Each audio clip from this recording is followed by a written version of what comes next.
Okay.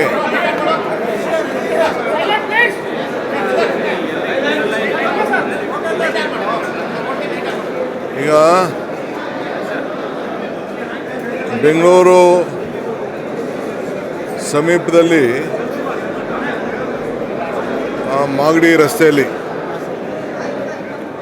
2 ಕ್ವಾರಿಲಿ ಕುಸಿತ ಆಗಿದೆ ಅಂತೇಳಿ ವರದಿ ಬಂದಿದೆ. ಸುಮಾರು 6 ರಿಂದ 7 ಜನಕ್ಕೆ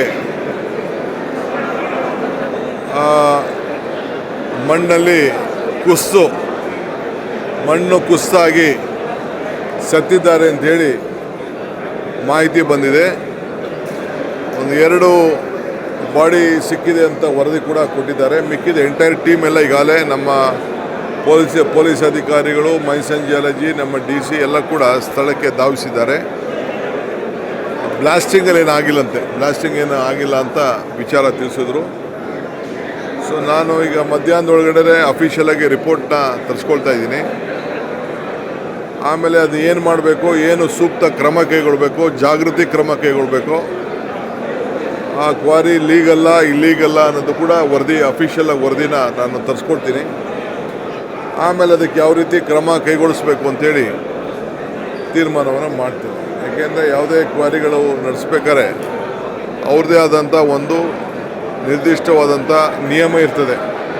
ಆ ನಿಯಮ ಎಲ್ಲರೂ ಕೂಡ ಪಾಲನೆ ಮಾಡ್ತಾ ಇದ್ದಾರಾ ಇಲ್ಲ ಅನ್ನೋದು ಕೂಡ ನಾನು ಗಮನಿಸ್ತೇನೆ. ಸ್ಥಳೀಯ ಶಾಸಕರ ಆರೋಪಿಸುವ ಪ್ರಕಾರ ಸರ್, ಹಿಂದೆ ಚಿರತೆ ಇದೇ ಥರ ಬ್ಲಾಸ್ಟ್ ಆಗಿ ಚಿರತೆ ಸತ್ತೋಗಿತ್ತು. ಹಾಗೂ ಅರಣ್ಯಾಧಿಕಾರಿಗಳು ತನಿಖೆಗೆ ಆದೇಶ ಮಾಡಿ ಇದು ಸೀರಿಯಸ್ ಆಗಿ ಆಗಲಿಲ್ಲ, ಮುಚ್ಚಾಕೋ ಪ್ರಯತ್ನ ಆಗ್ತಾ ಇದೆ. ನಮ್ಮ MLA ಕೂಡ ತಿಳಿಸಿದ್ದಾರೆ, ನನಗೆ MLA ಕೂಡ ತಿಳಿಸಿದ್ದಾರೆ.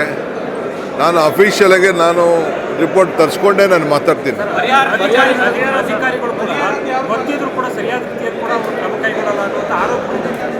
ನಾನು ತಿಳಿಸ್ತೀನಿ.